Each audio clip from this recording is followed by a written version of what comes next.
네, 거룩하신 주님의 이름으로 여러분께 말씀을 드립니다. 오늘 말씀의 시작은 모순이란 단어로부터 좀 시작해 보겠습니다. 이 모순이란 단어 다 알고 계실 텐데요. 어떤 사실의 앞뒤 또는 두 사실이 이치상 어긋나서 서로 맞지 않는 것을 모순이라고 그렇게 얘기합니다. 다 알고 계시듯이 창과 방패의 이야기다라는 것도 다 알고 계시겠죠. 중국 초나라의 상황입니다. 어떤 상인이 창과 방패를 판매했다는 거 아닙니까? 그러면서 창을 이렇게 소개했습니다. 어떤 방패로도 막지 못하는 창이다. 모든 방패를 다 뚫을 수 있다. 이렇게 소개한 것입니다. 또 방패는 어떻게 소개합니까? 어떤 창으로도 뚫지 못하는 방패다라고 그렇게 소개하면서 팔았다는 거 아닙니까? 그러니까 그걸 듣고 있던 사람이 그 창으로 그 방패를 뚫어보라고 그렇게 해서 이 발생한 말이 바로 모순이라는 단어입니다. 우리 인간들이 살아가는 이 세상 속에는 여러 분야의 크고 작은 모순들이 많이 있습니다. 아마 각자가 생각하는 모순들도 있을 거예요. 제가 제 삶을 돌이켜보니까 모순이라는 단어를 언제 분명히 알았을까 생각해 보면 중고등학교 다니면서 시를 배우면서 알게 된 것 같아요. 떠오르는 시는 유치한의 깃발이라는 시입니다. 어떻게 시작하는지 아시죠? 이것은 소리 없는 아우성이라고 시작합니다. 이것은 소리 없는 아우성이라고 했을 때 역설법으로 배우지만 이게 모순이죠. 모순. 아우성인데 어떻게 소리가 없냐 이렇게 되지 않습니까? 그리고 시간이 지나서 생각해 보면 진시황제 생각해 보죠. 만리장성을 건설했던 왕이지 않습니까? 도량령을 통일하고 글자를 통일하고 하면서 그렇게 이제 통치했던 중국을 통일했던 왕인데, 근데 이게 만리장성을 건설한 것 자체가 모순이다 이런 말입니다. 모든 천하가 자신의 것이라고 그랬거든요. 황제 땅 사방에 경계가 없다고 그랬어요. 그 정도로 모두가 다 내 땅이라고, 모두가 내 통치 아래 있다라고 했는데 경계가 없다고 했던 사람이 경계를 만들었잖아요. 이거를 우리는 모순이라고 그렇게 말하는 겁니다. 연합뉴스 올해 3월달 기사를 한번 보십시오. 정년 퇴직일에 사망한 교장, 순직 안 된 안타까운 사연, 모순 개선, 이런 제목의 기사가 있습니다. 무슨 말이냐면 정년 퇴직일이 교육공무원은 2월 마지막 날, 8월 마지막 날의 시간인데, 근데 거기에 대한 구체적 규정이 없어서 그래서 조금 어려운 상황이 생겼다. 그 얘기인 것입니다. 그러니까 생일이 앞쪽에 있는 사람, 뒤쪽에 있는 사람에 따라서 이제 2월 마지막 날, 8월 마지막 날에 정년 퇴직을 하게 되는데, 그런데 이 정년 퇴직 날에 이 공무를 수행하다가 사망했음에도 불구하고 순직 처리가 안 된 거예요. 왜 그런가 했더니, 그러니까 이제 날짜만 마지막 날이라고만 표시되어 있으니까 어떻게 적용했냐면 영시부로 적용해가지고 순직 처리가 안 된 거죠. 퇴직 날의 0시부터 이 사람은 퇴직이 된 거예요. 그러니까 퇴직 이후에 사망했으니까 순직 처리가 안 된다 이런 말입니다. 이렇게 되면 이제 모순이 발생하죠. 왜 그러냐면 0시부로 퇴직이 되었는데 퇴임 행사는 퇴직일에 하게 되지 않습니까? 이미 퇴직한 사람을 퇴직 행사에 모시고 퇴직한다, 이 행사를 한다 이렇게 되기 때문에 그래서 법을 바꿔야 된다, 명시해야 된다. 퇴직일에 24시에 퇴직하는 걸로 그렇게 만들어야 된다, 이런 얘기가 있었는데 모순과 관련돼 있다. 지금 그 말씀을 드리는 겁니다. 얼마 전에 저 개인적으로 자동차 에어컨 관련해서 컴프레서를 수리한 적이 있습니다. 고장이 나서 교체를 하는 수리를 받게 되었습니다. 그리고 이제 에어컨이 잘 작동하게 되는데 다음 날 정비 공장에서 전화가 왔습니다. 잘 되고 있냐고 전화가 왔고, 그리고 이어지는 말은 핀이 빠져 있다는 거예요. 핀이 빠져 있다. 그런데 어떤 차에서 빠졌는지 모르기 때문에 와서 확인해 달라는 거예요. 그 시간대 수리받은 차들 중 어느 차에서 빠졌는지 모르니까 당신 차도 와서 확인해 보라는 거예요. 안 빠지면 다행이고 빠졌으면 끼워드리겠다, 이제 그런 얘기거든요. 그래서 이제 가서 확인했고 제 차에는 빠지지 않았습니다. 근데 여러분 생각해 보세요. 그쪽에서 죄송하다고는 했는데 불편은 의뢰인이 감수하는 거예요. 원래 죄송하다는 쪽에서 불편을 감수해야 되는 거 아닙니까? 근데 죄송하다고는 했지만 실제 불편한 거는 차를 맡기고 수리를 맡긴 의뢰인이다 이런 거죠. 이런 게 이제 모순으로 느껴진다 이런 말입니다. 제가 지금 무슨 말씀 드리냐면 세상 속에는 모순으로 보이는 것이 참 많이 있습니다. 참 많이 있어요. 그런데 신앙을 가지고 살아가는 신앙인들의 삶 속에도 모순된 모습이 발견될 때가 있습니다. 오늘 이 얘기를 하려고 하는 거예요.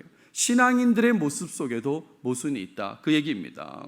신앙 안에서 여러 말들을 하지만 실제 삶에서는 신앙을 떠난 다른 모습이 나타날 때가 있다, 이런 말이에요. 신앙을 떠난 다른 모습이 나타날 때가 있다는 거예요. 오늘 본문에 등장하는 유대인들도 하나님을 아는 백성이라고 하지만 모순된 모습을 오늘 본문 속에서 보여줍니다. 유월절 관련된 모순의 내용을 살펴보면서 그런 모순된 모습을 지양하고자 합니다. 여러 설명할 것들이 많아서 오늘은 한 절만 한번 다뤄보도록 하겠습니다. 자, 본문을 보시면 십자가로 향하시는 예수님에 대한 내용이 계속 이어지는데, 지난 시간에는 베드로의 추가적인 두 번째, 세 번째 예수님을 부인하는 내용을 살펴보았습니다. 불을 쬐던 사람들로부터 예수님의 제자로 지적을 받았습니다. 그랬을 때에 이 베드로는 아니라고 부인했던 내용이 있었어요. 또 대제사장의 종으로부터 또 지적받았습니다. 그랬을 때도 또다시 부인하는 모습이 있었습니다. 이게 이제 지난 시간의 내용이었는데, 이 내용을 가지고 두 가지 질문을 드렸습니다. 왜 이 예수님을 부인하는 베드로 이야기가 나누어져 있는가? 그리고 왜 닭만 울었는가? 그런 질문을 제가 하면서 말씀을 드렸는데 기억나시는지 모르겠습니다. 핵심은 베드로의 연약함을 드러내기 위한 것이다 라고 그랬죠. 그래서 이 연약함은 부활하신 예수님을 만나고 나서 완전히 회복된다는 것을 강조했습니다. 그래서 여러분한테 하나님 앞에서 부족한 존재라는 것을 우리도 인정하고, 베드로도 부족한데 우리도 얼마나 부족하겠습니까? 우리도 인정하고 하나님의 은혜를 구하면서 살아야 된다, 부인하지 않고 살아야 된다, 이런 말씀을 지난 시간에 드렸습니다. 자, 그리고 이어지는 28절의 내용인데 예수님께서 이동하시는 내용입니다. 이렇게 시작합니다. 그들이 예수를 가야바에게서 관정으로 끌고 가니라고 했어요. 가야바에게서 관정으로 끌고 갔다. 우리가 지난 시간에 베드로가 두 번째, 세 번째 부인하는 내용을 봐서 그렇지 실제로는 24절에서 연결하면 되거든요. 24절에 안나스가 예수를 결박한 그대로 대제사장 가야바에게로 보내니라 그랬습니다. 대제사장 가야바에게로, 공식적인 대제사장에게로 안나스가 보냈는데, 근데 그 가야바에게서 다시 관정으로 끌고 갔다라고 했습니다. 누가 끌고 갔냐면 그들이 끌고 갔어요. 여기서 그들이라고 하는 것은 안나스, 가야바와 관련된 유대인들이라고 생각할 수 있습니다. 실질적 권력을 가진 안나스, 그리고 공식적인 대제사장 가야바와 관련된 유대인들, 그 유대인들이 예수를 가야바에게서 관정으로 끌고 갔다 그랬습니다. 여기서 관정이라고 하는 것이 뭐냐면 일단 헬라어로 프라이토리온이라고 하는데, 이 프라이토리온이라고 하는 건 이 라틴어를 음차한 것입니다. 헬라어도 라틴어를 그냥 음차해서 가져온 것이거든요. 이 단어가 마가복음에 그대로 나옵니다. 보시면 마가복음 15장 16절에 군인들이 예수를 끌고 브라이토리온이라는 뜰 안으로 들어가서 온 군대를 모으고 라고 했잖아요. 그러니까 이곳을 말하는 것입니다. 이곳을요. 좀 더 구체적으로 설명을 드려보면 이 관정, 프라이토리온이라고 하는 것은 로마의 총독, 군대의 지휘관이 있는 본부를 프라이토리온이라고 합니다. 다르게 얘기하면 로마 군대 캠프에서 장군 텐트를 바로 프라이토리온이라고 그렇게 말하는 거예요. 원래 위치는 가이사랴입니다. 예수님 당시 총독이 이 빌라도인데 빌라도의 원래 위치는 가이사랴예요. 그런데 예루살렘에 또 다른 관저를 두었습니다. 그 관저의 뜰이 이제 관정이 되는 것이지 않습니까? 왜 예루살렘에 또 다른 관저를 두었냐면 유대인들의 명절 때문에 그래요. 유대인들 유월절 명절도 있고 77절도 있고 또 초막절도 있지 않습니까? 그런 명절에 소요 사태가 발생할 수 있기 때문에 그 발생 시에 신속하게 대응하기 위해서, 그래서 이 예루살렘에다가 관저를 두었다, 이런 말입니다. 지도를 잠깐 보시면 이 가운데가 예루살렘 성전입니다. 성전 위에, 이 위에가 안토니아 요새라는 곳입니다. 이곳에 이 빌라도, 이 로마의 총독의 관저가 있었다, 이런 말이에요. 이렇게 생긴 것으로 그렇게 추정하고 있습니다. 그러니까 가야바에게서 관정으로 끌고 갔다라는 말은 빌라도가 있는 곳으로 끌고 갔다라고 그렇게 생각하시면 되겠습니다. 자, 그러면서 시간을 밝히는데 새벽이라 그랬어요. 새벽이라. 근데 이거는 단순히 시간만 얘기하는 것은 아닐 것입니다. 뭘 얘기하려고 하냐면 밤새 예수님께서 움직이셨다고 하는 그 얘기를 지금 하고 있는 거예요. 예수님께서 겟세마네에 잘 피실 때부터 밤이었습니다. 그리고 안나스에게로 끌려가고 안나스는 가야바에게로 보내고 가야바는 다시 빌라도에게로 보냈지 않습니까?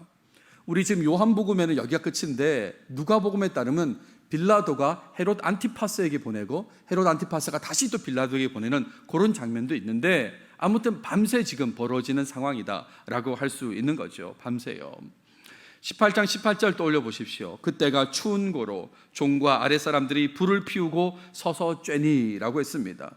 추운 고로 불을 피웠다라고 했는데 이 불을 피웠다는 말이 곧 밤을 이야기한다. 제가 그렇게 말씀을 드렸습니다. 그러니까 밤새 지금 예수님께서 움직이시는 그런 상황이에요. 그런 가운데 여러분 주목하셔야 될 내용이 나오는데 그들은 더럽힘을 받지 아니하고 유월절 잔치를 먹고자 하여 관정에 들어가지 아니하더라라고 했습니다. 그들은 더럽힘을 받지 아니하고 유월절 잔치를 먹고자 해서 관정에 들어가지 않았다라고 했는데 이건 쉽게 이해되기는 좀 힘든 부분이다 하고 먼저 말씀을 드립니다. 좀 쉽게 이해되기 힘들어요. 찬찬히 한번 설명을 들어보겠습니다. 일단은 더럽힘을 받지 아니하고 라는 표현이 나오죠. 더럽힘을 받지 않으려고 지금 관정에 들어갔지 않았다 그러는 건데 이게 무슨 말일까? 로마 총독의 관정에 들어가는 게 왜 더럽힘을 받는 것일까? 라고 생각해 보면 일단 우리 성경에서는 그 근거를 찾기가 좀 어렵습니다. 지금 우리가 가지고 있는 정경에서는 찾기가 힘들고요. 미슈나를 참고하면 됩니다. 이 미슈나라고 하는 것은 구전율법들을 기록한 책인데 거기에 따르면 이방인이 거처한 곳에 들어간 유대인은 율법적으로 부정하게 된 것으로 여깁니다. 이방인이 거처에 지금 들어가면 그 유대인은 율법적으로 부정하게 된 것으로 여긴다 이거죠. 제가 공부할 때 미슈나를 사용했는데 히브리어로 된 미슈나가 아니라 영어로 된 미슈나입니다. 그러니까 제가 가지고 있는 것들은 이제 그 영어로 된 것밖에 없어서 보여드리면, 그러니까 똑같은 얘기예요. 이스라엘 땅에 있는 이방인의 그 처소는 부정하다고 그렇게 밝히는 내용이 거기에 있습니다. 왜 부정하다고 생각했을까라고 좀 더 생각해 보면 이런 거죠. 이방인들은 낙태시킨 태아의 시체를 집에 매장하거나 아니면 하수구를 통해서 흘려보낸다라고 그렇게 생각하기도 했어요. 뭐 단편적인 한 이유이지만 이런 상황들을 들어서 이방인이 사는 거처는 부정하다고 생각했고 거기를 출입한 유대인은 부정하다 이런 말입니다. 그래서 만약에 들어가서 부정하게 되면 어떻게 됩니까? 정결케 되는 그런 시간을 보내야 되지 않습니까? 그래서 다시 정결하게 되기 위해서 하루, 짧게는 하루, 또 어떤 사안에 따라서는 일주일 정도의 격리가 필요한 것입니다. 정결케 되기 위한 시간이 필요하다 이런 말이에요. 그러니까 이런 정결케 되기 위한 시간을 보내지 않기 위해서라는 뜻으로 더럽힘을 받지 아니하고 이렇게 이해하시면 되겠습니다. 그리고 이어지는 내용이 유월절 잔치를 먹고자 해서 관정에 들어가지 않았다라고 했습니다. 유월절 잔치를 먹고자 했다. 근데 이거는 정말 여러 가지 질문들이 발생하는 그런 내용이에요. 특별히 제일 큰 질문은 이거죠. 아직 유월절은 시작되지 않은 것인가? 라는 질문이 생기는 거예요. 이미 유월절이 시작된 걸로 아는데 그런데 갑자기 유월절 잔치, 유월절 그 음식을 먹고자 해서 들어가지 않았다라고 하니까 아니 유월절은 시작되지 않은 거야? 라는 그런 의문을 가지게 된다 이런 말이에요. 예수님께서는 유월절의 어린 양으로서 유월절 당일에 십자가에 달리신 것이 아닌가라는 그런 생각 들지 않습니까? 유월절 어린 양으로서 예수님은 유월절에 십자가에 달리신 게 아닌가. 근데 여러분 유월절 음식을 먹지 않았다면, 바꿔 얘기해서 유월절이 시작되지 않았다면, 그렇다면 예수님은 유월절 전날 십자가에 달린 것이 아닌가 이렇게 된다 이런 말입니다. 이렇게 되면 너무 이해하기 힘들어지고 더군다나 공관복음서 내용하고도 충돌하게 되는 거예요. 공관복음서에는 예수님은 유월절의 어린 양으로서 유월절날 십자가에 달려 죽으시거든요. 그런데 지금 이 유대인들이 유월절 음식을 먹고자 해서 관정에 들어가지 않았어요. 그러니까 오늘 지나야 이제 유월절이 되는 거라고 생각하면 예수님은 십자가를 지신 게 유월절 전날이 되어버리는 이상한 상황이 된다 이런 말입니다. 여기에 대한 설명을 좀 더 드려보겠습니다. 유월절이 니산월 14일입니다. 이 니산월이라고 하는 것은 태양력으로 치면 3월 중순에서 4월 중순 사이지만 유대인들 입장에서는 종교력으로 1월 달입니다. 그러니까 1월 14일인 거죠. 1월 14일이 유월절입니다. 그리고 무교절이라는 이 절기는 니산월 15일입니다. 다음 날이 무교절입니다. 그로부터 일주일이 흘러가는 게 무교절 절기의 시간들인 것이거든요. 합쳐서 8일인데 레위기 23장을 보세요. 첫째 달, 이 첫째 달은 니산월입니다. 예전 이름은 아비벌인데 이 니산월 열 나흔 날 저녁은 여호와의 유월절이요. 이달 이 니산월 15날은 여호와의 무교절이니 이래 동안 7일 동안 너희는 무교봉을 먹을 것이요 라고 되어 있지 않습니까? 이게 이제 유월절과 무교절의 그 시간입니다. 근데 이 둘이요 사실은 혼용해서 사용된다 이렇게 이해하시면 좋겠습니다. 무슨 말이냐면 유월절 이후에 무교절이 쭉 이어지는 상황에서 어떤 사람은 양을 잡고 그 피를 바르고 양을 먹는 그 부분에 방점을 두는 사람은 이 전체를 다 유월절이라고 그렇게 부르는 거예요. 유월절이라고. 그런데 무교병을 먹는 것을 방점을 둔 사람은 이 전체를 무교절이라고 그렇게 부르는 겁니다. 엄밀히 말하면 14일은 유월절이고 15일부터는 무교절이라고 부르는 게 맞지만 그러나 그냥 둘이 혼용해서 어떤 사람은 유월절이라고 어떤 사람은 무교절이라고 부른다 이런 말이에요. 이게 우리 성경에도 등장합니다. 마가복음 14장 보세요. 이틀이 지나면 유월절과 무교절이라 라고 그랬잖아요. 이 정확하게 얘기했죠. 유월절과 무교절이라 라고 했는데 14장 12절에 보세요. 무교절의 첫날 곧 유월절 양 잡는 날에 무교절의 첫날은 15일이고요 양 잡는 날은 14일인데 이걸 혼용해서 쓰지 않습니까? 무교절의 첫날 곧 유월절 양 잡는 날이라고 해서 혼용해서 사용하고 있어요. 누가복음도 보십시오. 유월절이라 하는 무교절이 다가오매. 사실은 다른 건데 근데 유월절이라고 하는 무교절이라고 그렇게 표현하고 있거든요. 그러니까 이해가 되시죠? 유월절과 무교절이 8일간 이어질 때에 그럴 때 그냥 어디에 방점을 두냐에 따라 다르게 유월절이라고 표현하기도 하고 무교절이라고 표현하기도 하는 것입니다. 자, 이런 유월절 잔치, 유월절 음식을 먹는다라고 하는 것은 유월절 바로 당일의 음식만을 말하는 게 아니다는 것을 여러분 기억하시면 좋겠어요. 유월절 당일날은 양을 잡아서 양을 먹는 건데 그것만 의미하는 게 아니다 이런 말이에요. 유월절 음식을 먹는다는 것은 그 전체 기간과 관련되어 있다라고 생각하시면 좋겠습니다. 유월절, 무교절 전체 기간에 먹는 음식을 의미하는 것을 지금 오늘 본문이 말하고 있는 거예요. 그런데 부정하게 되어버리면 어떻게 됩니까? 이 로마의 그 총독 관정에 들어가서 부정하게 되면 하루 또는 남은 명절 기간 동안 음식을 못 먹게 되지 않습니까? 하루 부정하면 하루 기다렸다가 이제 정결케 돼서 돌아와야 되니까 하루를 참여 못하게 되고 또 일주일을 기다려야 되면 아예 남은 기간을 다 참여하지 못하게 되잖아요. 그러니까 유대인들은 이것을 걱정해서 관정에 들어가지 않았던 것입니다. 남은 유월절 기간을 제대로 지키지 못할까 봐 그래서 유월절 그 로마 총독 관정에 못 들어갔다 이런 말이죠.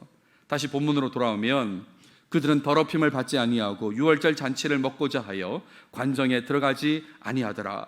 이제는 이해가 되셨을 것입니다. 그런데 이 내용이요. 그들은 더럽힘을 받지 아니하고 유월절 잔치를 먹고자 하여 관정에 들어가지 않았다라는 이 내용이 사실은 모순이다. 지금 이 얘기를 오늘 하려고 하는 것입니다. 이게 모순이다 이런 말입니다.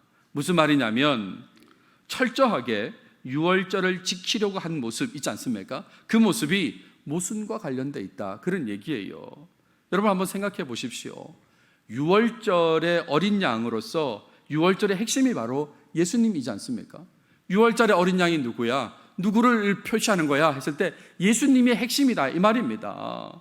영어 찬양 중에 Under the Blood라는 찬양이 있습니다. 아주 익숙한 찬양인데 그 찬양의 가사를 보면 유월절 어린 양의 피가 내 삶의 문에 applied, 적용되었다. 그러니까 내 삶의 문에 칠해졌다 이렇게 해석할 수 있는 거죠. 물론 우리말 번역은 유월절 어린 양의 피로 나의 삶의 문이 열렸다라고 그렇게 표현했지만 유월절 어린 양의 피가 내 삶의 문에 칠해졌다 그런 내용인데 여기서 유월절 어린 양은 누구를 말하는 겁니까?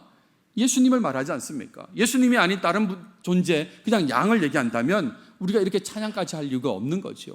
예수님을 얘기하는 겁니다. 유월절 어린 양은 예수님이시다 이런 말이에요. 그러니까 유월절의 핵심이 예수님인데 그런데 그 예수님을 유대인들은 죽이려고 했다 이런 말이죠. 그냥 죽이려고 한 게 아니라 온갖 힘을 동원해서 불법 편법을 사용하기까지 하면서 예수님을 죽이려고 했다, 이런 말입니다. 공식적인 위치에 있는 사람들이 있음에도 불구하고 실질적 권력자인 안나스에게 먼저 데리고 가지 않습니까? 그렇죠? 겟세마네 동산에서 잡아가지고 안나스에게 먼저 데리고 가고, 또 법적인 절차를 제대로 밟아야 되는데 밤에 진행하는 것은 불법인데 정말 편법을 써가지고 이렇게 진행하는 그런 모습도 있었지 않습니까? 왜 그렇습니까? 예수님을 죽이려고요. 6월절 어린 양이신 그분을 죽이려고 지금 이렇게 했다, 이런 말이에요. 근데 그러면서 6월절 음식을 먹으며 6월절을 온전하게 지키려고, 부정하게 되지 않으려고 최선을 다해서 노력하는 모습이 너무 모순이다, 이런 말입니다. 정작 6월절의 핵심은 죽이려고 하면서 6월절에 부정하지 않게 되어서 음식을 먹으려고 하는 그런 모습, 제대로 지키려고 하는 모습이 모순이다, 이런 말이죠. 헌금 잘 하려고 부정한 방법으로 돈을 버는 것과 같은 모습입니다. 나 헌금 잘하고 싶어, 그래서 돈을 제대로 벌어야 되는데 부정한 방법으로 버는 것과 같은 모습이다, 이런 말입니다. 왜 이런 모습이 발생했을까요? 왜 유대인들 모습 속에 모순이 발생했을까? 그 핵심은 예수님이 누구신지 몰라서 그런 겁니다. 예수님이 누구신지 몰라서, 그래서 예수님을 믿지 않아서 이런 모순의 모습이 등장했다, 이런 말입니다. 그래서 오늘 적용점으로 좀 말씀드리고 싶은 것은, 예수님 앞에서 모순적인 신앙생활의 모습은 좀 버리시면 좋겠습니다. 그리고 바른 신앙생활을 하시는 여러분들이 다 되시길 바랍니다. 여기서 바른 신앙생활이라는 것은 바꿔 얘기하면 모순이 없는 신앙생활을 말하는 것입니다. 모순적인 신앙생활을 하지 않으려면 신앙 자체가 모순이 아니어야 된다는 말씀을 먼저 드려요. 하나님을 신앙하는 사람으로서 신앙에 있어서 일관된 모습이 있어야 되는 것입니다. 일관된 모습이 있길 바라요. 때에 따라서 달라지는 신앙 한번 떠올려 보십시오. 때에 따라서 달라지는 신앙, 자신의 유익과 관련해서 한번 생각해 보십시오. 자신의 유익이 지켜지거나 커지면 막 믿음이 커지는 것처럼 그렇게 느끼고 말하고, 그런데 유익을 얻지 못하거나 유익이 작아지면 믿음이 없는 것처럼, 떨어진 것처럼 그렇게 한다면, 그렇게 왔다 갔다 한다면 어떻게 되겠습니까? 그러니까 모순이 발생하게 된다, 이런 말이에요. 신앙이 일관적이지 않으니까 모순적인 모습이 나타나게 된다, 이런 말입니다. 신앙이 왔다 갔다 하면서, 그러면서 하나님을 향해서는 신실하신 하나님이라고 고백하고 찬양한다면 어떻게 될까요? 어떻게 될까? 그게 바로 모순 속에 빠져 있는 신앙이라고 그렇게 말할 수 있는 것입니다. 이런 모순 속에 빠져 있는 신앙을 유지하면 신앙생활의 전체적인 모습은 계속해서 모순을 보여줄 수밖에 없어요. 신앙 자체가 왔다 갔다 하면서 이렇게 있다면 그냥 신앙생활의 모습은 모순을 보여줄 수밖에 없다, 이런 말입니다. 혹자가 얘기합니다. 예배가 중요하다고, 하나님께 드리는 예배가 중요하다고, 제대로 드려야 된다고 그렇게 말했다 하더라도 신앙이 이렇게 왔다 갔다 하면 예배를 참여하지 않을 때가 발생한다, 이런 말입니다. 그렇게 예배가 중요하다고 해놓고 실상은 예배를 빠질 때가 있다, 이런 말이죠. 마치 기독교 대학교의 필수 과목으로서 채플 같은 그런 느낌입니다. 무슨 말이냐면 꼭 그렇게 얘기하는 애들이 있거든요. 채플 몇 번까지 빠져야 가능해? 몇 번까지 빠져야만 패스할 수 있어? 이렇게 묻는다, 이런 말이죠. 그러니까 몇 번까지 빠져도 되는지 그런 걸 생각한다는 건 예배가 중요하다는 것하고 이렇게 대치되는 부분이지 않습니까? 그렇잖아요. 그러면서 또 자기보다 많이 빠진 사람에 대해서는 비판하는 모습이 나타난다면 이거야말로 모순이다, 이렇게 말할 수 있는 겁니다.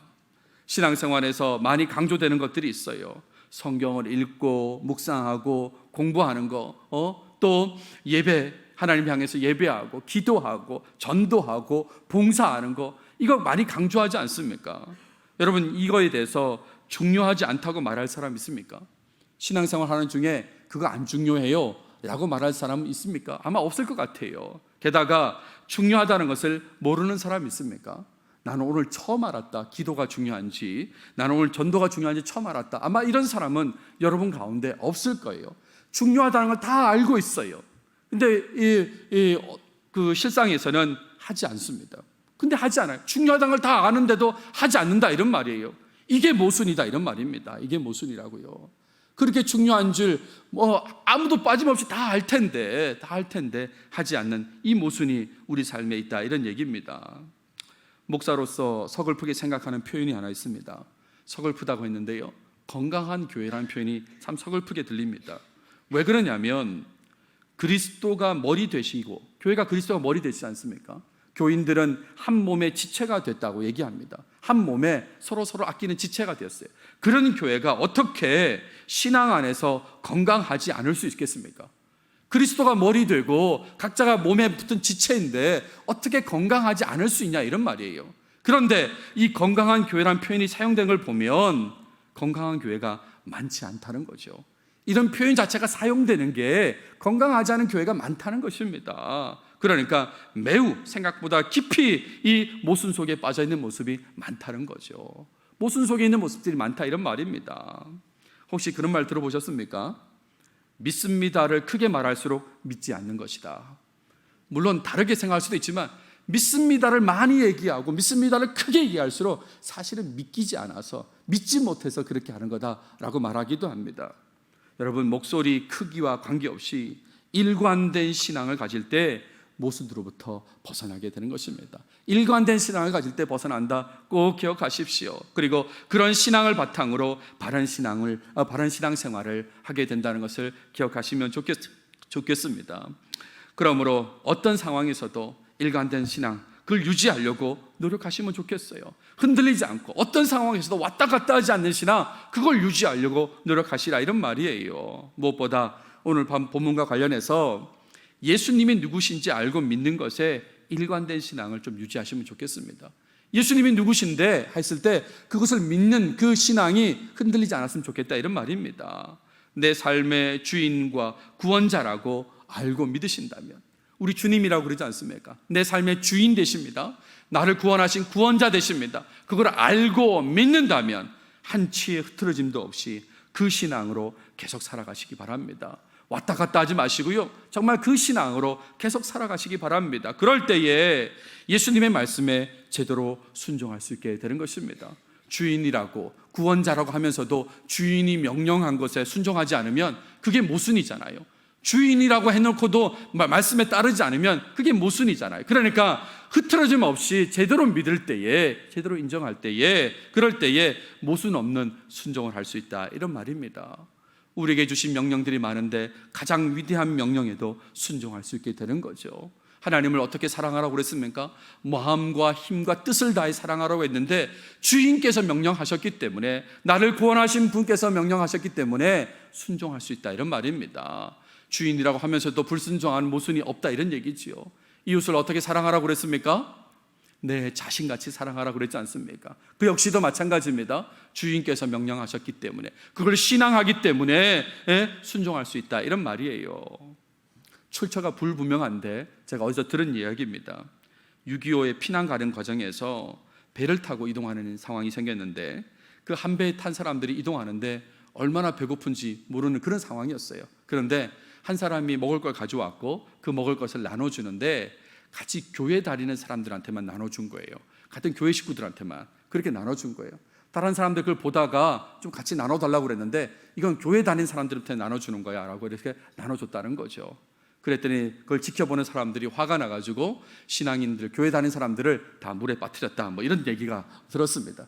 실제인지 아닌지는 모르겠지만 뭘 얘기하려는지 아시겠죠, 그죠?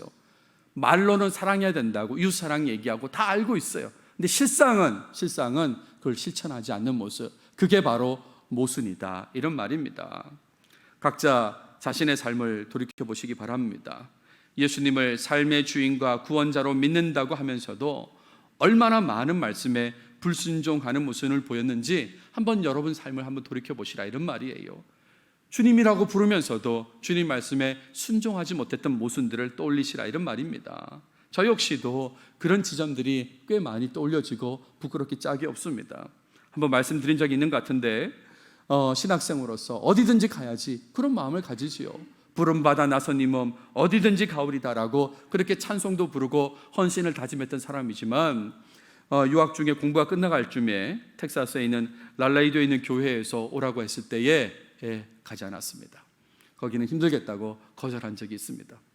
세월이 흘러서 지금 생각해보면 갔어야 되는데 시간을 거꾸로만 갈 수 있다면 반드시 가서 거기서 목회를 했을 텐데 라는 그런 생각을 또 하고 또 하게 됩니다. 주님의 종이라고 하면서도 순종하지 않는 그런 모순 속에 살았다, 이런 말이에요. 여러분, 말씀을 마무리하겠습니다. 신앙과 신앙생활의 모순은 누구보다 예수님께 실망을 드리는 것입니다. 예수님께 실망을 드리는 거예요. 그러니까 여기 계신 분 중에 누구도 예수님께 실망을 드리는 사람은 아무도 없기를 바랍니다. 여러분, 말씀을 드렸는데 한 번 더 말씀을 드리겠습니다. 병원 신방을 가게 되면, 지금은 그럴 수 없지만 과거에는 교인들과 함께 여럿이 이렇게 병원 신방을 가게 됩니다. 그러면 환자의 치유를 위해서 기도하게 되지요. 그리고 나서 돌아오는 길에 병원 이제 건물의 엘리베이터를 이용하는데 그 엘리베이터 안에서 얘기를 하는 거예요. 뭐라고 얘기할까요? 힘들겠다고, 아유 어렵겠다, 이렇게 얘기한다, 이런 말입니다. 그러면 그게 바로 모순이다, 이런 얘기죠.